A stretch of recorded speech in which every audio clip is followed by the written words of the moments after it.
Welcome to another episode of Neon Radio. I'm Reece. And I'm Dan. And this week we have a special video, our top 10 movies. I have been looking forward to this one for a while. Yeah. And I'm keen to know what his top 10 is. You don't lie. You already know my top 10. We just did the podcast. Come on, man. I'm sorry. It's I can't help it. Oh, good. So, today yes, we're going to cheat a bit because we need to have our phones on us. Yeah, we do. I actually have to hold it because I can't So Batman's going to hold mine for me. Yeah, I'm just actually going to hold mine. It's not going to happen. Yeah.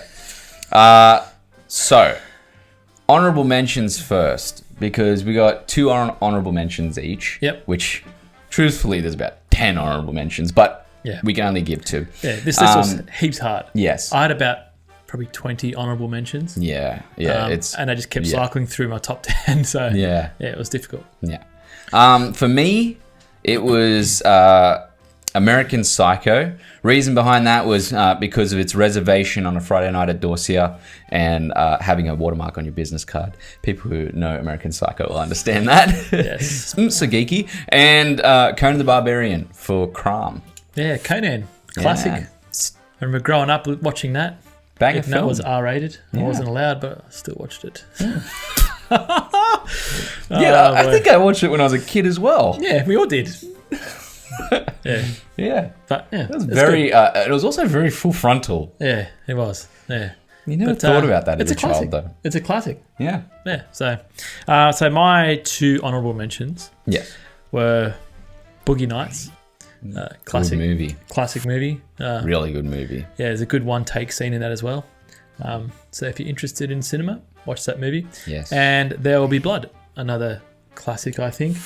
Daniel Day-Lewis, same name as Paul me. Thomas Anderson. Paul Thomas Anderson, yeah, man. Yeah. Great movie. It's a slow burner, so if you're not into those movies, don't watch it. But if you have appreciation for cinema, good writing, good acting, good cinematography, watch it. Both of them are slow burn films, but they're worth your time, is what I would say. Yeah. Into our top 10. Yeah, man. Straight into it. My number 10 is Say Anything from 1989 with John Cusack. This movie, I haven't seen it. Neither of you, neither Dan nor Declan from the podcast has seen Say Anything. It's Cameron Crowe's first film. He would go on to direct things like Almost Famous and Jerry Maguire. But there's a moment in this film where I like calling it out. Corey Flood, played by Lily Taylor, tells the pining Lloyd that he shouldn't get his hopes up about Diane Court, his love interest. And she doesn't want to see him get hurt. He replies back frustratingly so, I want to get hurt. And for some reason at the time I watched this movie, it very much so resonated. Watch it. It's worth your time and it's like a serious John Hughes film. Yeah. So it's on the list. Yes. Okay, my number 10 is Spotlight. Yeah. All-star cast. It's about the, how would you say it? The uncover-up of the Catholic Church. Uncovering? Uncovering. Yes. Yeah, I'm so bad at English. I don't know good, why. Man. But yeah, so it's an uncovering of the twice. of the Catholic Church. Yeah. Yeah, it's with the whole pedophile. Vatican pedophile. Pedophile, yeah. Yeah. And it hit close to home. I wasn't affected, but my parents are Catholic, and they've had dealings with priests. All been good. But yeah, towards the end of the film, luckily, at the end of the film, I think it's just before the end credits roll. There's a list of places around the world that have been affected or have had parish priests that have done bad things, and there's I think there was 3 of them in our area, close by, that I know of, and they were on that list. So it was pretty terrifying. Actually, it wasn't good. Way too close to home, literally. But it's an amazing film. All-star cast. Watch it. Definitely worth the watch. Just to be informed. Yes. Yeah. True, man. Yeah. Number 9, Pan's Labyrinth from 2006 Fantastic by movie. Guillermo del Toro. I think this is like a masterpiece of cinema, and to put it very bluntly and simply, it is a film that has a strong use of art. It uses colors, it uses very intricate, detailed production design, and it wraps it up in a drama, a historical drama, mixed with literally a fairy tale film. Yeah. So, the characters in it, well, the creatures. It's a beautiful film. Amazing. Like, I can't say anything more but that it's a beautiful film. You could watch this with your grandparents, and they would find it worth their time, which is something that the older generation, they move towards more so classics. And things that they can grasp with. Yeah, good choice. Thank you. Okay, my number 9 is Joker. I'm not surprised. It's a good movie, man. Yeah, I loved it. Yeah. If you're going to include this in the Batman canon, to me, I think this is my favourite. Wow. Of all of them. That's amazing. So it's amazing. Joaquin Phoenix, Todd Phillips, amazing cinematography. Cinematography. The transition of character. To me, this is a masterpiece. Yeah, cinematography alone could put it in that spot. Yeah, I can see that. And then the acting is just cherry on top. Such a cherry on top. A lot of great scenes. Yeah.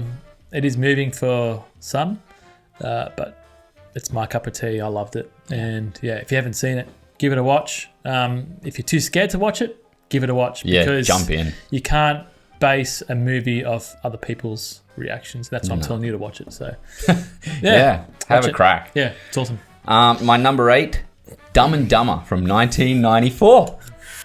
Why is it when you say Dumb and Dumber, I just have a smile on my face? Because I don't know if you're actually enjoying it or if you're like, really? No. Like it's a classic. It is. This movie is more intelligent than what people make it out to be. Yep. It's actually written with super intelligent cast and a really intelligent form of comedy. Yeah. If you watch it, you're like, these people are dumb, but the things that they're saying are intelligent dumb. I don't know how better to say it. Yeah, well, the Farrelly brothers in charge. This is their heyday. Yeah. Around that time. So, it's a great film. To wrap it up, this type of movie also I would watch every year with my family. So it is very much so a nostalgia piece, which is a part of how I've organized the films that I put in this list. They're more movies I watch more often. Good point. I was going to mention that. Yeah. So my number 8 is Schindler's List. This is where Dan's ones get darker and darker. Like they go into like the classic. Do a bit, They go like there's one in there that's coming that is a bit more uplifting, but it gets darker and darker. Yeah, it's one of Spielberg's favorites for me personally, or obviously it's in my top 10. But the use of black and white with the punch of red for the little girl, Liam Neeson, the whole Jewish thing. Oh man, I'm speechless. Yeah, it's an amazing moving film, and if you don't feel anything from this, there's something wrong with you. It's a movie that just generally everyone should watch to understand the atrocities behind what occurred in World War II. Reece says it better than in camps. What's it called? Yeah. You just said that. You say it better, Reece, and then all of a sudden I forget how to say it. Concentration camps. Yeah. So, yes, I think the movie is worthwhile. And not only that, but Ralph Fiennes just totally takes it. Crazy villain. So good. Yeah. And it's, I think most of my films, it's about the power of, I suppose, one person can make as a human, and how he can affect others. Yes. And I think to me, when I watch a movie, I like to feel what's happening. And when I walk out of that movie, I want to experience, that was a great movie. How can I be a better person? And you want to take something from it. Yeah, there you go. In all retrospect. Yeah. Cool. Number 7 for me is Kill Bill Volume 1 and 2. I can't put one of them in. It feels like one long story. And I'd say that this is my favorite, and I think what is Quentin Tarantino's magnum opus film. I know both Dan and Declan like Inglourious Bastards is his magnum opus. It's very hard with him though. It is. They're all great films. All films. so good. I would give Pulp Fiction to someone who had never seen a Tarantino film, be like, that's the one you watch first. Yep. But I think that getting this good balance between being bonkers like a Tarantino film and also being very heartfelt Kill Bill does that nicely. So that's really my reason why. And a little fun Good fact, choice. the Volume 1 88 Yakuza fight scene took 2 full months Yeah, it's insane. to shoot, which is It's insane. amazing. Yeah, just watching that again in my head. It's just chaotic, but it works. So much blood. Yeah, it works. Number 7 for me, No Country for Old Men. God, such a good movie. There's a few reasons why. Roger Deakins shot it. Yeah. Coen Brothers wrote and directed it, based off a novel. Yeah. Brilliant villain. There's a lot of stories sort of tying up into this one. It's just an all-time great cast and a lot of great scenes. Like, call it. Javier Bardem, man, is he has screen presence, man. Oh, He's so good. Hearing the words "No Country for Old Men" makes me want to go watch a movie. Yeah. Oh man, but it's amazing. Javier Bardem he steals it. Are you kidding me? Yeah. Like just carrying I'm a thinking pressurized bottle and walking with his socks. it's just so good. He's like a predator on the prowl, and Yeah. that's what I like so much. But he's a about him. master at it. So quiet. Yeah. So Calculated. Yeah. And he knows he's always going to win. A beautiful character to be written into a page, Yeah. I feel, and then portrayed onto a screen. Yeah, man. Yeah. Amazing. And a fantastic film. Has one of the best scores I've ever heard. Yeah, I know. You'll get it when you watch it. Yeah. Number 6 for me is The Lost Boys, 1987. Another classic. This is a classic. This is I wouldn't call it a guilty pleasure because I think it's a genuinely good movie. Reece is an 80s boy. I am an 80s boy. You'll notice most of my movies are 87 or 94. But yeah, this movie, it's just so fun.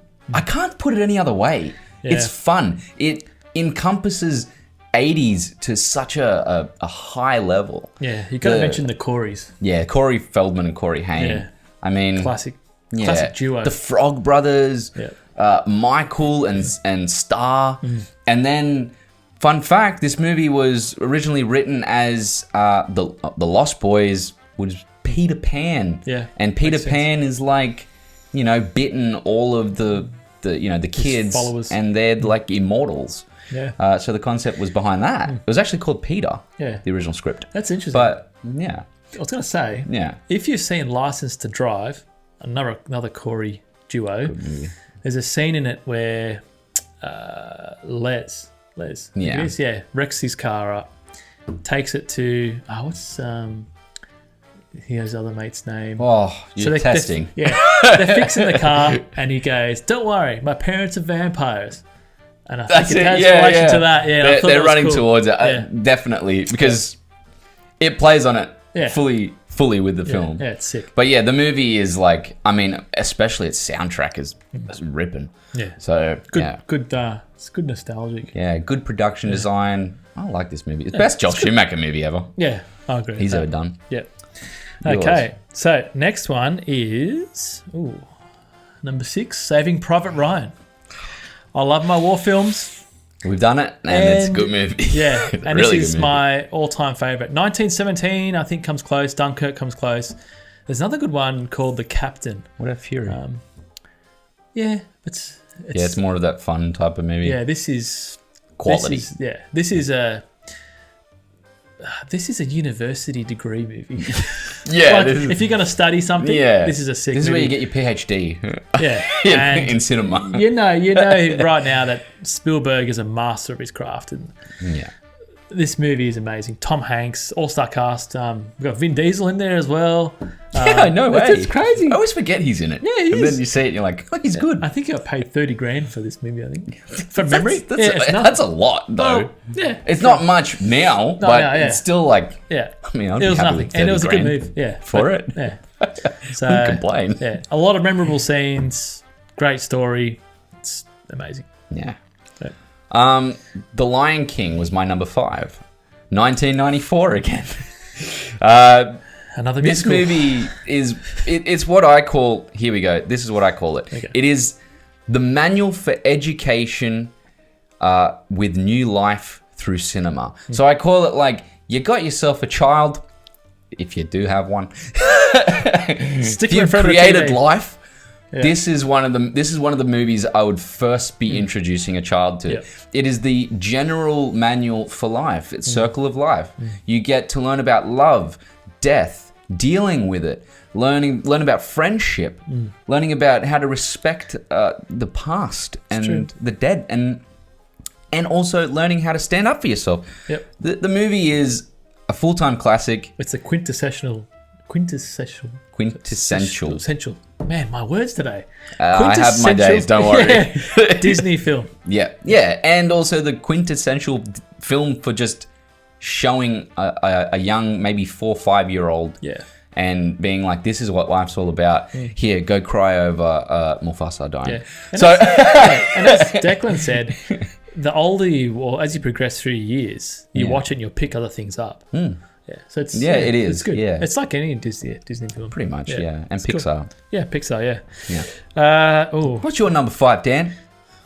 mate, this one's an action masterpiece. Yeah, Mad Max Fury Road. it's amazing.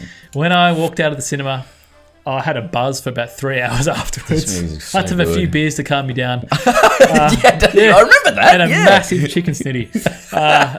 But it's a good movie. No, yeah. Very simple. It works. Good cast again. Yeah. Cool world. If you haven't seen the other Mad Maxes, watch them because I think it helps. Yeah, especially if you want to get into it. Number 2 will get you into Yeah, it. don't watch the third one. Yeah, we can probably skip Thunderdome. I mean, it's not that bad. It's okay. Yeah. 1, 2, and go straight to Fury Road. Yeah, but Fury Road, as I told Dan before, I'm like, you open Fury Road, Max has his moment, and then he wakes up in a location, and let's just say it's all go. It's like this the whole time. Yeah, it's all go. If go. you're not used to high octane, this is high octane. Yeah. Yeah. It's awesome. Yeah. Watch it.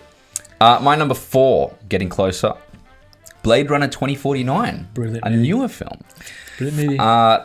This movie came to me at a bad place in my life. I couldn't watch movies at the cinemas properly. I felt like I couldn't focus. And this movie, I sat down, and for the 2 hours and 45 minutes, I was hooked. My eyes didn't leave the screen at all. It's a beautiful film. And that's the thing. This movie's gorgeous. Like from start to end, gorgeous. Even the things that look ugly look pretty. Yep. They make them look pretty. It's those warm tones. It's easy to watch. And it's also a very good detective film, and just a weirdly good love film. It's almost like Her. With the Like tech. Her mixed with Blade Runner. Yeah, it's awesome. So, yeah. And Denis Villeneuve, come on.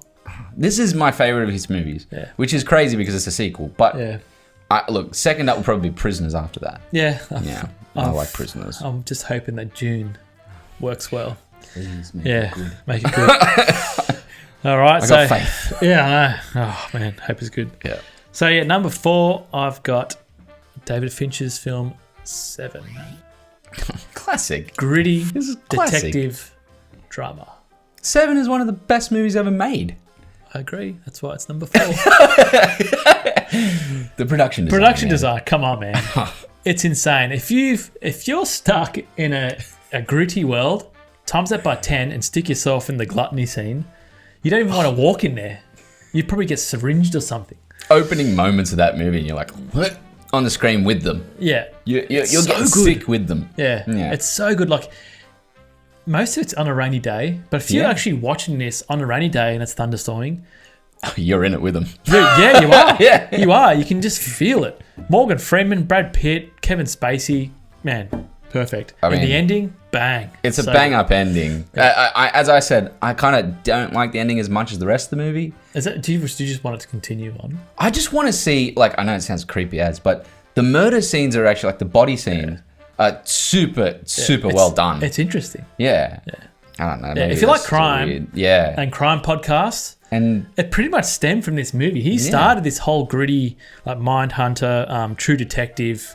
They all came from that. something I forgot to say before, one of the best title sequences ever created. I can't remember it. With all the writings in the book. Oh, yeah, that's right. Yeah. Oh, it's so good. Yeah. It's good. Months and months of work for that. Awesome. Well, up to our top 3. Yes. Number 3 for me, I couldn't not put it in. Predator. 1987. This is what I wrote for the top of it. It's good. Give me a movie with more balls, muscles, bullets, and cool one-liners, and I'll sit down. You can't. Yeah, This is Arnie's best film. Yeah, and I don't need to say too much about this. We've said so much. This movie can go on at any time of the day, and I'm in. Yeah, and it can even be in the background. Yeah, we talked about this and Terminator 2 running side by side. We both said Predator. All three of us did. Yeah, it's easy to watch. Predator. It's classic. Yeah. Coolest one-liners. Dutch cutting the belt. Big biceps. Oh my God, the biggest. Between him and Jesse Ventura. Yeah, man. It's awesome. You can't get any better. Mowing down a whole forest is bad in today's Billy cutting his chest. Yeah. Man. If it bleeds, we can kill it. Yeah. Get to the chopper. Man. My number 3 is Forrest Gump. Tom Hanks in my list twice. Such a beautiful film. Yeah. Though. Like, it's such a... You can enjoy this movie. It's moving. Yeah, and such a classic. It is. Yeah, if you want to sort of... How would you say it? If you want to sit down and get yourself into a yarn, this is the movie to watch. What it's like. It's like listening to... I never thought about this. It's like listening to your grandparents tell a story. Yeah. It's something I would have never thought of saying, but it is kind of like that. And it is. There's a simplicity behind how so much of a good person Forrest Gump is. You know, you're connected. And he knows he's got faults. Yeah, well, and there's moments in this movie that make me genuinely cry. Yeah, it's sad, but moving, and it makes you feel more like a human. Worth every minute of your watch. And if you like it, go watch Big Fish. It's not the same. Yes, I've got to add that to my list. Yeah, it's not the same, but it's definitely just as good feeling of a movie, I find. Yeah. Number 2, The Dark Knight. This was solidified in my list. Yep. After we watched it again. I was not sure. You know he loves Batman. I do. But I wasn't sure, which is weird because I had it on my list for number 2 for years. And I crept out, rewatched it again, straight back in. I mean, we don't have a better Batman movie so far, in my opinion. And I think with the villains, the cast, the way it's written, the cool action scenes, we're not going to get one like that very soon, at least for another 2 years, as we know now. Yeah, delayed, Yeah, so it's definitely going to stay there for a little while longer at least. Yeah. Yeah. I don't need to look at my phone for this. Yeah. Number 2, Shawshank Redemption. Yeah. This movie I've watched at least 20 times. Shot by Roger Deakins. Oh, you're putting your phone away. Mine as well, man. Yeah, it's good. Another moving film. Amazing. A story of hope and institutionalism. Institutionalism. There's scenes in this movie Is that a word? Being institutionalized, maybe. Yeah. But I guess whatever. I just made it up. It's on the spot. There's scenes in this that rival Pixar movies. Yeah. Short montages. It's sad. There's scenes in it that make you go, yes, how awesome is it? You know what I mean? Well, there's short stories in the movie. Yeah. And it's tied together so well. Yeah. It's 2 hours and 20 minutes, but it doesn't feel like that. It feels like, legit, when I watched this the first time, I wanted to go to prison. Wait, hold on. What? I know. I thought, prison, sack that. I know. Too dirty. But imagine having it's like you form a friendship with the people that you're with. Yeah. It's a bad place, I know. Yeah. Back then, I was an idiot. But that's you just grow with those characters, and that's what I mean. See, I didn't get that with that. I got that with like the Goonies. Where I wanted to get I wish I had friends that were that close. Yeah, don't get me wrong. Yeah, it's the same with that movie. But the prison wouldn't have been the one I would have gone with. But there's certain people. Imagine having a cool mate as Red, and you sit with a mate on top of a roof, tarring a building, having a beer. Just that scene alone. Yeah, I know. It makes you feel like a man. There's something more there than just brilliant. That. Yeah. And then even the ending on the Pacific Ocean is just the world is your oyster, man. Yeah, it is a fantastic. There's a reason why it's on IMDb's number 1. With so many people voting it as number 1. It is a movie that transcends to everyone. Yeah. So there's a reason for it being there. Yeah. So that's my number 2. My number 1 movie of all time. It's still been there for like 10 years. So, well, actually, it's not 10 years old yet, but nearly. It's 9 years old. Yeah. Drive. I Classic. love Ryan Johnson's. Ryan Johnson's. Johnson. Oh Nicholas God! Winding I've forgotten my own number one. I know, Nicholas wow. Winding Refn's Drive. Yeah. Nicholas Winding Refn's Drive. I don't know because we were talking about Star Wars before. We were, yeah. Nicholas Winding Refn's Drive is like it is my favorite film of all time, and every time I watch it, I always come out of it going, "This is the coolest movie. It's so cool, and it's so beautiful." And it's got so many little moments that for some reason I connect with. I don't know why. I can't fault it. Yeah. This list was too hard to do as it is. It is an LA classic noir western. Yeah. Which is super weird. Yeah.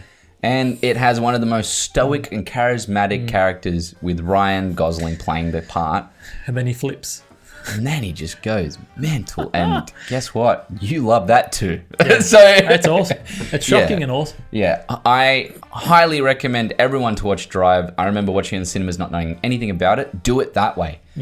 You won't be disappointed. Yeah, it's cool. So, my number one. Number one, Dan. Can you guess it? The Revenant. The Revenant. Mate, I could see it coming. Yeah. I've shot a few movies. I'm a photographer by trade as well. This is a visual masterpiece. Yeah, it is. It's and a beautiful it is, film. I didn't say in the podcast, it is really hard to shoot with a wide angle lens. And to shoot with a wide angle lens masterfully as Chivo does, man, he's a freak. And not fisheye that much. No, it's not. It's so wide. Yeah. Like, This is done really, really well. Yeah. Shot mostly, in golden hour. It's just amazing. But not only is it beautiful and wides. the one takes. We didn't talk about the one takes. It's not even beautiful wides. It's beautiful close-ups. Yeah, like, man. In the face, as you were saying, close-ups. The camera's like probably that far away from which is DiCaprio and Tom Hardy. really hard to act in. Yeah. Yeah. But yeah, the one takes are amazing. Yeah. So add that, the one takes, you got the hectic time to shoot that thing because it's in the cold and there was the issues with that. But that alone, the revenge story, it's just a guy that gets broken down and to come back, which is only a little piece of the real glass. Yeah. Yeah. You're telling me that it was a way worse story, way more like so the real got life, a lot more problems happen to it. Yeah, the real life character was way worse. I can't even So believe this is like a that. watered down version. Yeah.